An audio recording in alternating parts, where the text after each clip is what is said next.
முகமே சேரலப்பா. Okay ready. പലരുടെ നിലവിൽ ഇപ്പോൾ ഇവിടെ പരാതിയായിട്ട് വന്നു. എന്താണ് പരാതി? എല്ലാവർക്കും അറിയുന്ന കാര്യമാണ്. അതായത് എന്നെയും എൻ കുടുംബത്തെയും ഭയങ്കരമായിട്ട് ഹരാസ് ചെയ്യുന്നുണ്ട്. ഇപ്പോൾ കേരളത്തിൽ என்னென்னா ആർക്കെങ്കിലും പൈസ ഇല്ലെങ്കിൽ ഒരു മൊബൈൽ ഫോണെ വെച്ചിട്ട് എന്നെക്കുറിച്ച് മോശമായിട്ട് സംസാരിച്ചാൽ കാശുണ്ടാക്കാൻ പറ്റും. അപ്പോൾ ആ ലെവലിലായിപ്പോയി. ഇതൊരു തൊഴിലാണ്, ഇതൊരു ജാബാണ്. ஒரு செலிப்ரிட்டி ஒரு பேர் எடுத்துட்டு ரொம்ப டிஸ்டர்பிங் ஆனது. என் ஒய்ஃபை வந்து கோகிலாவை எடிவாடினொക്കെ വിളിക്കുന്നു. இது எവിടത്തെ സംസ്കാരം? இது நான் ஃபாதர், இவர் டாக்டர்ன்றா. நாங்கள் ஹஸ்பண்ட் ஒய்ஃபு. எங்கே சகிக்கும்? இதுக்கு ஒரு ஃபுல் ஸ்டாப் வேண்டே. இது வந்து ஒரு சீரீஸ் மாதிரி போகுதுப்பா, வெப் சீரீஸ் இல்லை, எபிசோடா.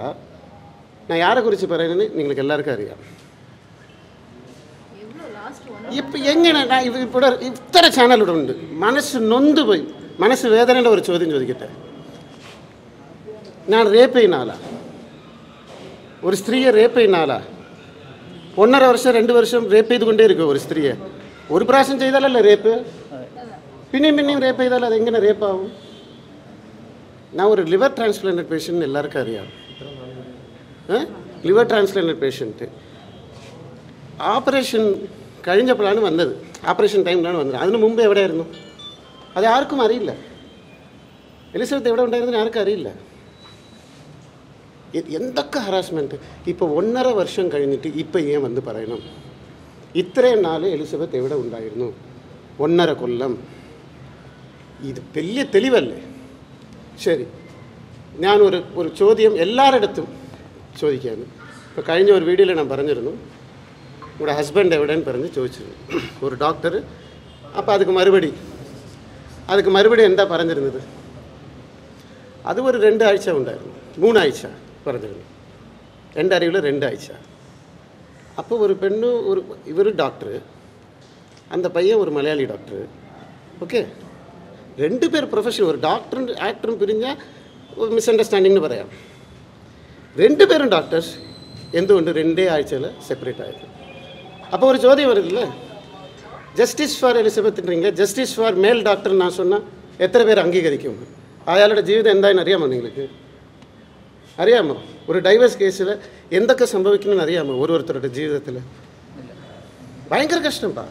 ഇതെല്ലാം കടന്നു വന്ന് മരണത്തെ பார்த்து ഒരു ലിവർ ട്രാൻസ്പ്ലാന്റ് ആയ ശേഷം கல்யாண ജീവിതത്തിൽ இப்போ தான் நான் நிம்மதியாக சந்தோஷமாக ஒரு குடும்ப லைஃபு கொச்சி விட்டு வைக்கத்தில் போயிருக்கேன். இந்த டைமில் நான் என்னென்ன பண்ணிட்டேன்னா ரேப் பண்ணிட்டேன். என்னோடய சேரிட்டி ஒர்க்கு சத்தியமாக சொல்கிறேன். இந்த மாதம் 21ஆம் தேதி ஒரு பெண் குழந்தைக்கு ஹார்ட் ஆப்ரேஷன் கோட்டயம் காலேஜில் நான் என் செலவில் பண்ணியிருக்கேன். இல்லைன்னு പറയാൻ പറ്റുമോ? இல்லைன்னு പറയുന്ന ஒருத்தன் போய் அவட ചോദിക്ക്.